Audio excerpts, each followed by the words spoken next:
Hello, we'd like to welcome you to our screencast of Choose-Your-Own-Techventure. My name is Jared Haas, and I'm the Digital Learning Coach at the Higgins Middle School in Peabody, Massachusetts. With me is my colleague, Sue Mulligan, an 8th grade ELA teacher at the Higgins. So the purpose of this screencast is twofold. One, you might have stopped by at our table at the Krista McAuliffe Conference in New Hampshire, and you might have talked with us about Choose-Your-Own-Techventure and wanted more information. So this screencast will provide to you more of an insight as to how we delivered professional development and some of our philosophies based on the research. This is also a great screencast for your colleagues that weren't able to come to the conference, or for those of you who just wanted more information if you were confused with any of the concepts that you might have heard from us at the conference. Without further ado, we're going to get started with Choose-Your-Own-Techventure.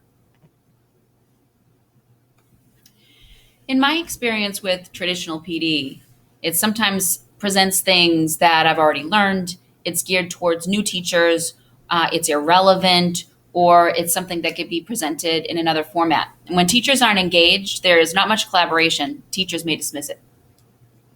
And we felt that looking at workshops, although they're the most prevalent way of delivering professional development, they're not necessarily the best way to deliver professional development.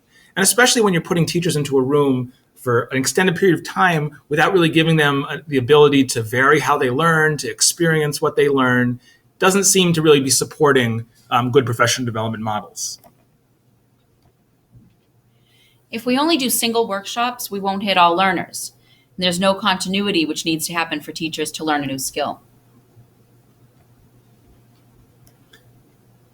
So on this slide right here, we're just trying to point out what some of the research is showing about what makes professional development good. And Sue's going to talk a little bit about active professional development. So what constitutes active PD? Communicating, collaborating, and practicing during the professional development session. What constitutes a good model? Models that teachers can copy, ideas given in a classroom context. Classroom implementation is shown or explained during the professional development. And in all, those are the two that are typically most confused. But when you look at this as a model for good professional development, not every professional development is always going to hit on these 6 points. But it's important to understand that if PD is not significant to teachers, they're less likely to walk away with a good feeling and understanding of why it's important. If it's not ongoing, there's going to be issues with if they don't understand something and they want to learn more, how are they going to be able to follow up? If it doesn't allow for both learning and practicing, how are they ever going to know if they're doing it right?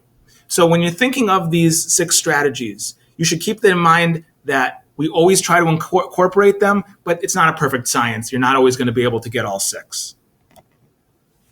It's interesting. As teachers, we're expected to facilitate learning in our students a certain way. And traditional PD is largely a disconnect from the way learning occurs in everyone, regardless of age or occupation. And it's incredible that many administrators, they feel that as teachers, we need to constantly be doing different things with our students, different learning modalities, different assignments. But when it comes to helping us to improve, there's this lack of understanding that even though we are humans that we think similar ways to our students, that we don't necessarily have to have this diversified learning to help us to learn. We're expected to be able to learn one way. And that's just unreasonable and that's unrealistic. It's interesting too, as teachers, we all come from a different place in terms of the way we learn technology, individual interests, instructional needs, available technology, and available technological help determines the direction of any individual teacher's path down the road of technology. And I know, so you had said how you love this picture because in our building, we notice how we can talk about there's a high track and a low track, but it's really so much more than that. There's a low track with somebody who's comfortable, then there's a low track with somebody who's not comfortable. There's a high track with somebody who wants more, and there's a high track with somebody who's content with where they're at. So thinking about all the different levels, we need to provide more than just one direction for professional development if we expect teachers to truly feel like they're taking something away from that development. So when we're learning technology, we need repetition. We need to encounter learning on a regular basis. And it's especially true when teachers are learning new technologies. that are changing by the minute. The technologies themselves are changing by the minute. And some learners need many more instances of practice and some fewer. Multiple opportunities are required to learn a new skill. Yeah, and I think this goes well beyond technology. I mean, this is any time that we expect our students, ourselves, our family members, when we're teaching something, we expect people to learn things quickly, but we don't think to ourselves that when we learn something, it takes maybe more than one time in order to experience an activity. And if we didn't have that experience when we were first learning something, would we be as good at the skill that we are now than if we hadn't given ourselves the opportunity for multiple experiences? In the traditional support model, you have, one person who is the technology person, the all-knowing one. That one person may not be available when help is needed, and those seeking help would just give up. This perpetuates the fear that some people have when taking a risk using technology. Yeah, and of course, the first year that I was in my job, I felt somewhat as the all-knowing one, and that the emerging skills teacher is someone who really does want help, but the emerging skills teacher should not feel they have to go to the all-knowing one, because obviously I'm not all-knowing, that there is no all-knowing one, and that we need to work on establishing other pathways for these emerging skill teachers to find some support. And the alternative support model allows for that. This offers multiple avenues for help. Each link in the chain represents a partnership. Administrators empower teachers at all levels, and everyone helps each other out. And this offers teachers more feelings of control, which minimizes the fear of failure. And I mean, in a very traditional way, professional development has typically brought in a specialist, someone who's an expert in their field, to lecture and to give it support. And maybe they come back a couple times during the year, but they're not there on a needed basis. They're not there because they're not a full-time employee of the district. When you have a coach, it's somebody who's there to really guide these master teachers, which is a new position we propose of teachers who, yes, they continue to teach in their classroom, but because they are comfortable and knowledgeable, especially with technology, they can serve as the link to the emerging skills teacher. And as you see in this picture, the administrator has to be part of this support model. The administrator cannot operate independently. They have to be a support of the coach and the master teacher, and they can't be off on their own, the coach and the master teacher, without administrative support. So we're not going to go through necessarily all of this information, which you can have a chance to look through if you pause the video and you want to read it. So in the very beginning, few teachers tried using iPads, but teachers were willing to take risks because we had unwavering support from our administration. Teachers are less likely to take risks when the administration doesn't offer this kind of support, and ours offered us a lot of support.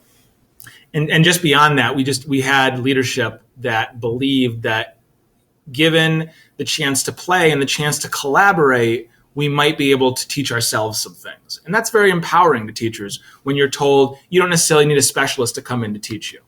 But we also wanted to make sure that those teachers who didn't feel comfortable playing on their own and learning from each other had some support in place. So to support teachers, we started an iPad study group. It wasn't initially called the iPad study group, and then later the tech study group. It was an after-school program, ed camp style. It was voluntary. It was great. We all got to collaborate with each other. All of the people who were interested got to collaborate at different levels and share what we've experienced and what we've learned.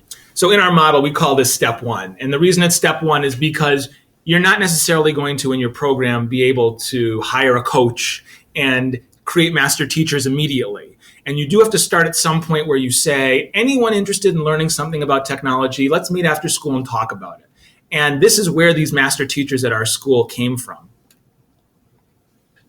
Okay. And as we kind of grew in our learning of technology, the next step was we had the iPads, the Chromebooks, Nexus tablets. We had varying forms of devices, and teachers had desktop and an iPad, and we were encouraged to play.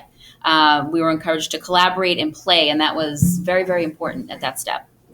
And then there was this creation of my position, the technology integration specialist, which is really that coach role. And once I was able to do this in a full-time position, I was able to go into teachers' classrooms that may have not been interested in coming to an after-school session because they were maybe a little nervous about feeling like they were inadequate or they didn't have enough information to be able to share after school, but were really needing somebody to come in and step them through the process little by little. And that's really where I was able to do that in the 14-15 year.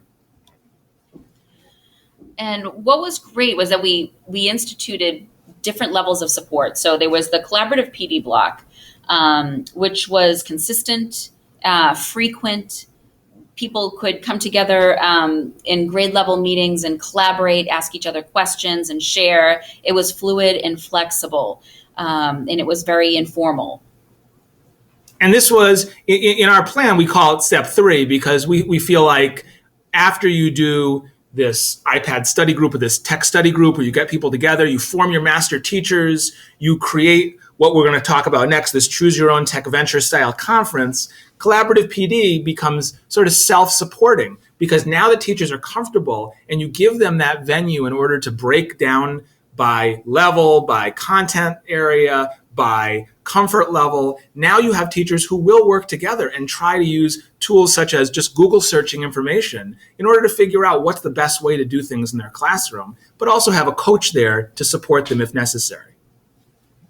And the Choose-Your-Own-Techventure was that other level where we were able to take part. Some of the master teachers were able to take part in actually presenting some of the things that we were good at, some of the things that we learned.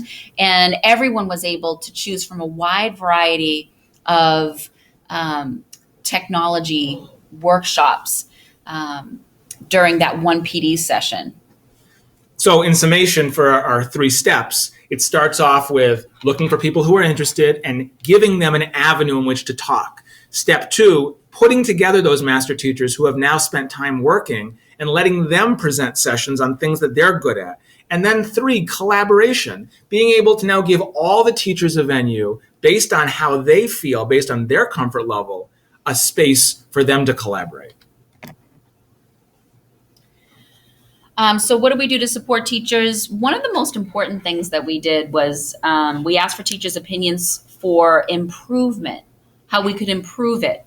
Instead of asking them what they wanted to learn or what areas they were struggling with, the important message in all of this is that it's okay to have failed at some point in trying to integrate technology, which is what a lot of people fear. And it's very important, I feel, for teachers to be able to say what they need and not feel chastised or feel looked down upon by any administrator, even if they're being honest. Now, obviously, we've built a culture where teachers share honestly, but they share constructively, where we're not just attacking each other with petty arguments. And I think that does come with the more you collaborate. The more you collaborate and the more you work together, the more opportunities you're going to have to feel collective as a group. And then this other concept of master teachers, which we've talked about, the one piece that we don't have at our school yet, which I'm really fighting for, is this stipend for master teachers. Our master teachers are selfless. They do it for no money. They do it for professional development points when we can give them professional development points. But really, these master teachers have been the most important part of our professional development team because it's not their full-time job. But since they realize the need to support their colleagues, that's where we get a lot of the middle emerging learners who may not go to a coach for support, but they'll go to their colleague who they trust and they have comfort with, who also happens to be a master teacher in certain technology fields. So getting towards the end, we're moving towards a one-to-one pilot program for take-home Chromebooks. This has really only been a process of 3 years that we've worked through with professional development and technology, and it did not come automatically. It was a slow process at first. It took a lot of time and effort. It took a lot of consideration of what are the needs of our learners, the teachers as learners, and how we can best support them.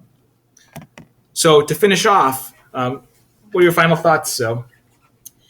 Well, my final thoughts are, I think we started slow, and then as we added these layers of support, it's important that professional development is done often at varying levels of formality.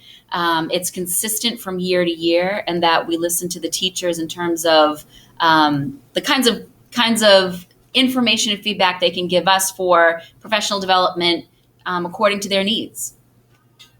Yeah, and I think it's really important that we realize that PD needs to be personalized. If we think that PD is a one-size-fits-all move, then we're doomed to fail.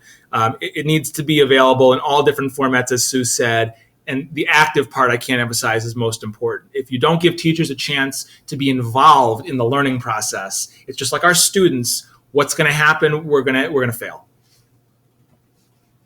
I mean, we have all these future plans which you can look into. We're not going to talk too much about our future plans, but the PD takeaways that you should think about is, some of you could have just read our slides presentation and learned some new ideas, right? Some of us learn that way. We just learn from reading. We don't need to listen to people speak. Some of you liked our humor maybe that we added to the presentation. Some of you needed our detailed explanation of the slides like we just did. And some of you wished you could be with us in person. Some of you did at the conference.